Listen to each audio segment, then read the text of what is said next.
Hello viewers and welcome to my channel.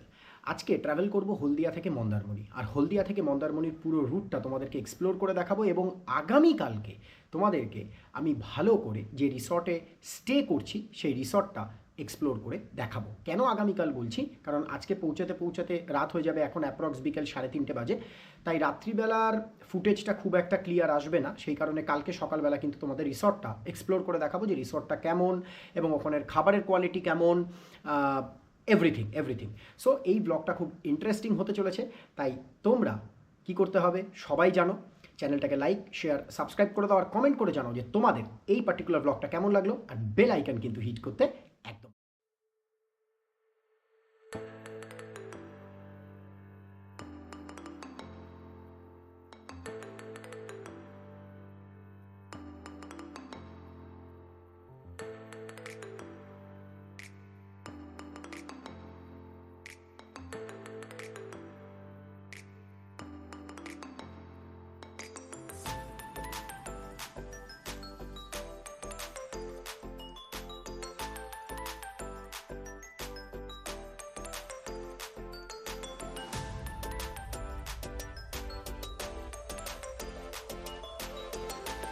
তো বন্ধুরা, দেখতে পাচ্ছ I am ready to ride now to Mandarmani from Haldia. এখন শুধু ফেস মাস্কটা পরবো আর তারপরে তোমাদেরকে পুরো রুটটা এক্সপ্লোর করবো। সো ভিউয়ার্স, চলো এখন বেজে গেছে হচ্ছে বিকেল 4টে। রওনা দেওয়ার কথা ছিল দুপুর 3টে, কিন্তু যাই হোক লেট যখন হয়েই গেছে, ভেবেছিলাম অন্ধকার হওয়ার আগে মন্দারমণি ঢুকবো, কিন্তু সেটা আলটিমেটলি হবে না। কনটাই পৌঁছাতেই অন্ধকার হয়ে যাবে, প্রায় 1.5 ঘন্টা লাগবে এখান থেকে কনটাই যেতে। তো চলো, let's start our journey from Haldia to Mandarmani.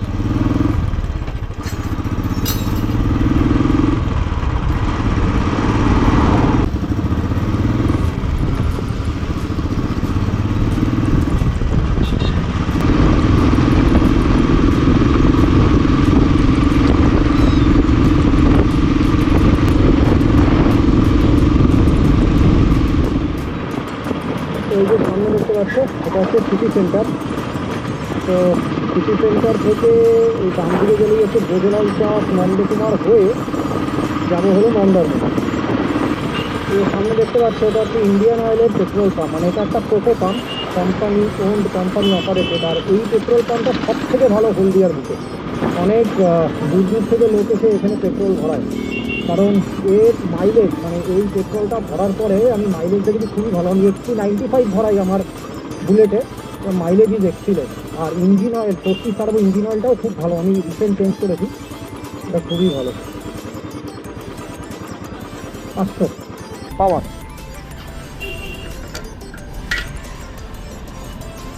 এখন পাওয়ার কত যাচ্ছে? 111 টাকা 76 পয়সা।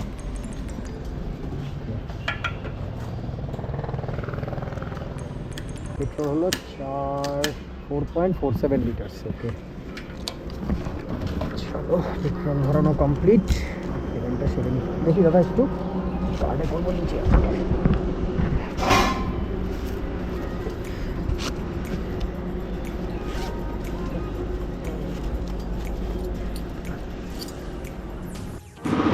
তো তেল ভরিয়ে নিলাম, 4.47 লিটার পেট্রোল হলো।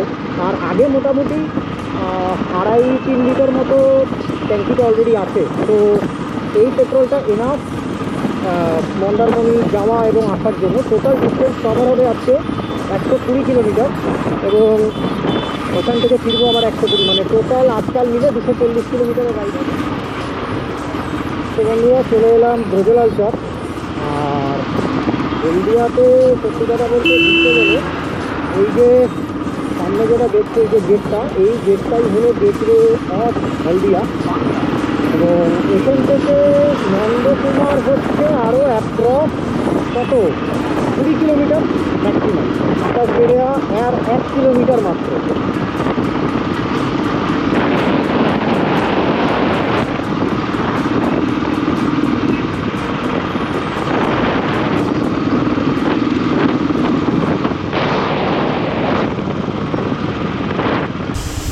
বস, হাওয়া চেক করা যাবে? মানে এখানে লাস্ট টাইম আমি হাওয়া ভরিয়েছিলাম।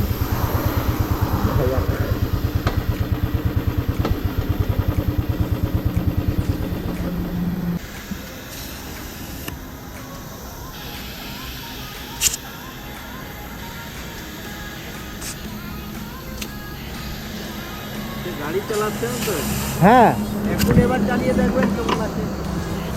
তো বন্ধুরা চলে এলাম নন্দকুমার।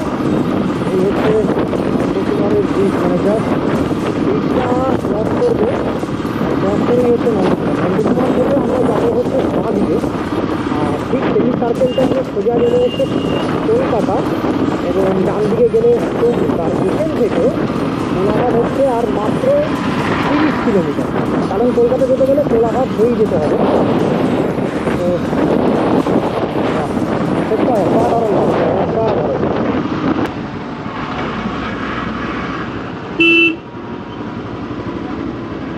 এদিকে গেলে হচ্ছে কলকাতা, আর এদিকে হচ্ছে মন্দারমণি দীঘা।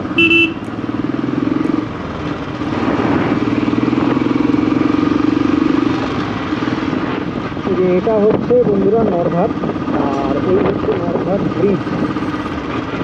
চলো, আমি জানি না যেতে যেতে কতটা কি দেখাতে পারবো। এই যে ফটোগ্রাফির জন্য যেটা বলছিলাম আর কি তোমাদেরকে, যারা ফটোগ্রাফার আছে তারা ছবি তুলতে পারবে। এখন অলরেডি অনেকটা লেট হয়ে গেছে, তাই আমি আর বাড়াবো না। বাট এই যে দেখতে পাচ্ছ, এখানে এখন তো জল রয়েছে, বাট গরমকালে এখানে পুরো চর পড়ে যায়। আর তখন ওই মানে যে ধরনের ফটোগ্রাফির কথা আমি বলছিলাম কলকাতাতে করা যায় সাউথে, এই মাতলা ব্রিজে, ঠিক একই ধরনের ছবি, একই ফ্রেম ছবি এখানে আছে। এই নরঘাটটা ঠিক পেরোলেই তোমরা বুঝে যাবে যে তোমরা নন্দকুমারের একদম কাছে চলে এসছে। তো এটা একটা বলতে পারো ল্যান্ডমার্ক নন্দকুমার আসা।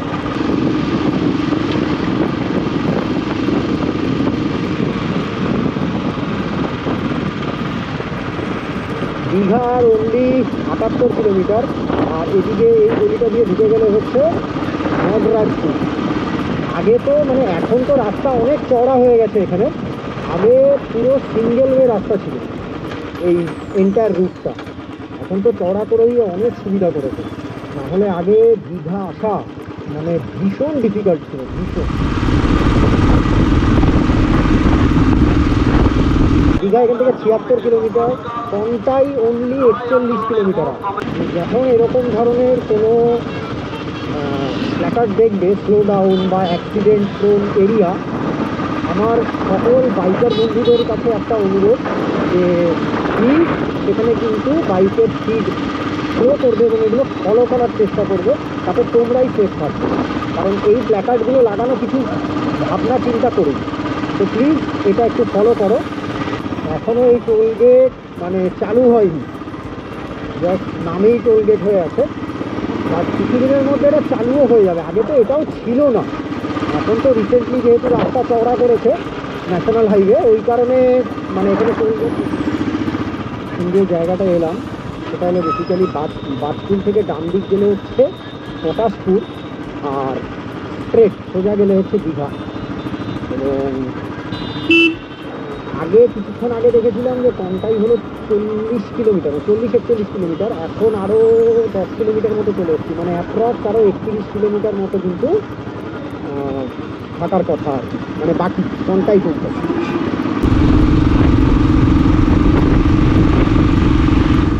59 কিলোমিটার, বোগা হলো 30 কিলোমিটার, আর এই সামনে হলো মা নাচিন্দা মন্দির।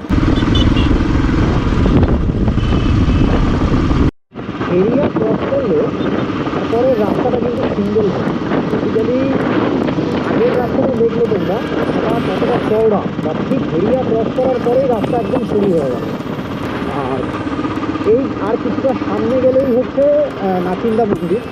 এই মা নাচিন্দা মন্দির ভীষণ ফেমাস মন্দির। যারা যারা পূর্ব মেদিনীপুর কখনো আসেনি, বা যদি কখনো দীঘা বা এই দিকে আসো কখনো দীঘা মন্দারমণি, পার্সোনাল গাড়ি করে বা বাইক করে অবশ্যই মা নাচিন্দা মন্দিরে কিন্তু একবার হলেও নমস্কার করে দিও, মানে মাথা ঝুঁকে।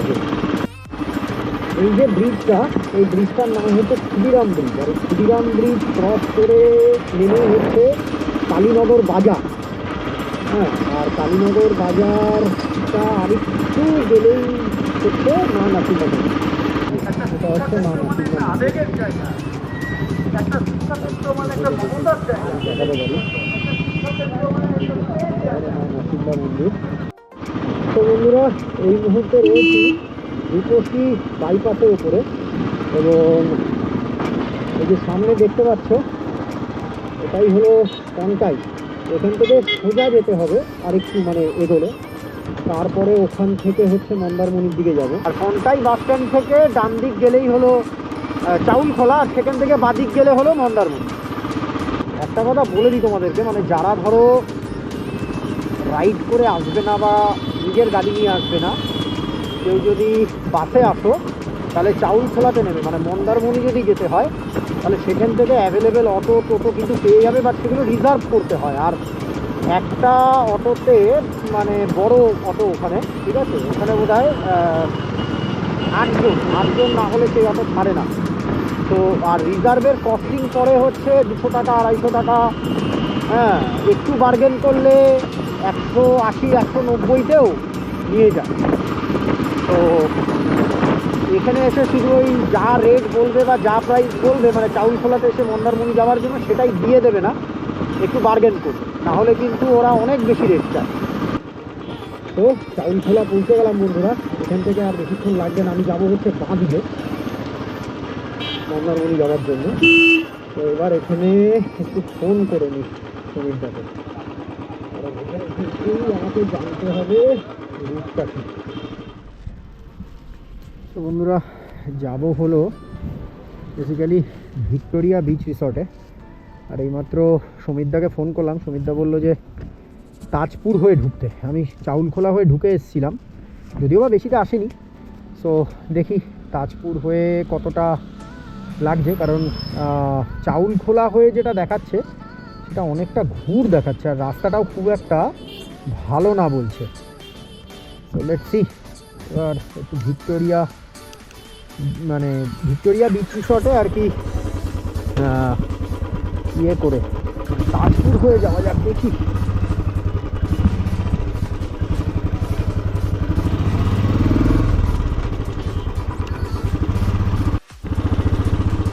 তো বন্ধুরা, ঢুকে গেছি হলো তাজপুরের রাস্তাতে।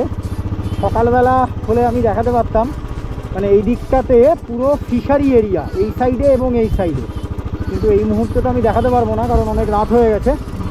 আর এখনও 18 মিনিট আমাকে যেতে হবে, টোটাল 2.6 কিলোমিটার আরও রাইড করতে হবে।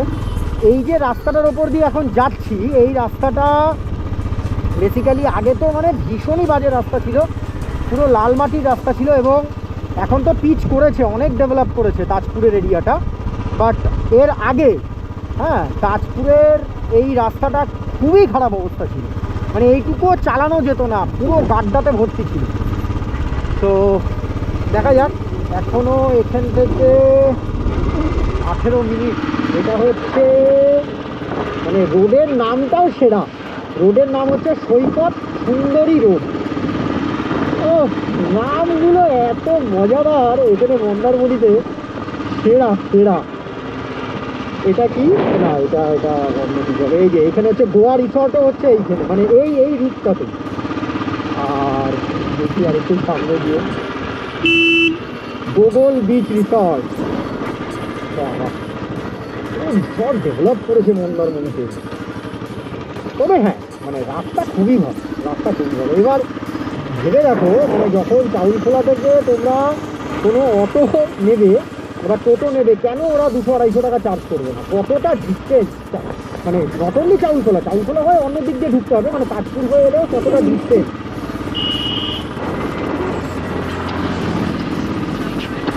এখানে হচ্ছে ব্লুবেরি রিসর্ট। ওকে, নতুন হয়েছে হাইওয়েটা, আমাদের নতুন। হ্যাঁ, আমি তোমাদেরকে বন্ধুরা বলছিলাম না যে ফ্লাইওভারটা নতুন হয়েছে, এই দেখো এই ফ্লাইওভারটা নতুন হয়েছে। Mandarmani sea beach 10 kilometre, Chaulkhola 17 kilometre, Baburam জলপাই হচ্ছে 21 কিলোমিটার, মানে বাবুরাম জলপাইও এখান দিয়ে আসতে হবে। এই সোজা গেলে জলদা খুঁটি, এই যে এই রুটটা, মন্দারমণি হচ্ছে এদিকে। ও, এইটা হচ্ছে নতুন মানে ফ্লাইওভারটা। হলো নতুন ফ্লাইওভারটা তোমাদের দেখিয়ে দিতে পারবে।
বাপরে বাপ,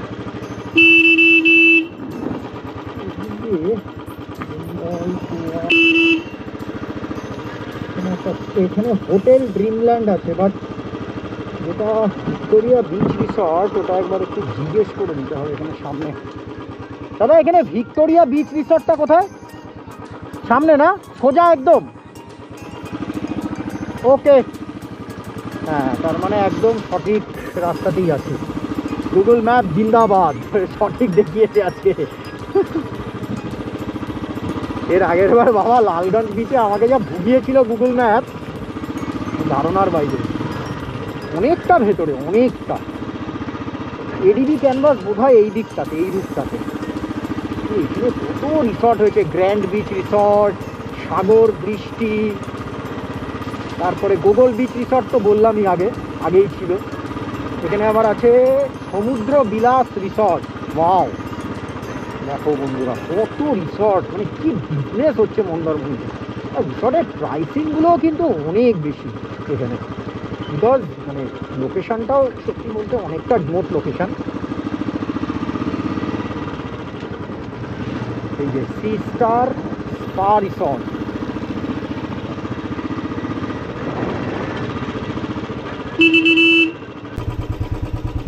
দাদা ভিক্টোরিয়া সি বিচ রিসর্টে যেতে গেলে এই দিক দিয়ে হ্যাঁ হ্যাঁ, আচ্ছা, মানে ওই যে গলি, ওই যে ওখান দিয়ে বাইকটা বেরোলো ওরকম গিয়ে, হ্যাঁ হ্যাঁ, রাইটে হয়ে রাইট। Okay, thank you. হ্যাঁ হ্যাঁ,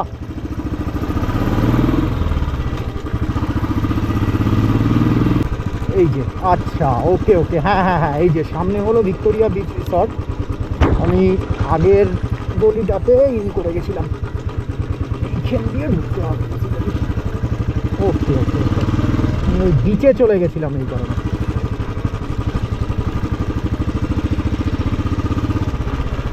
তো বন্ধুরা, finally reach Victoria beach resort.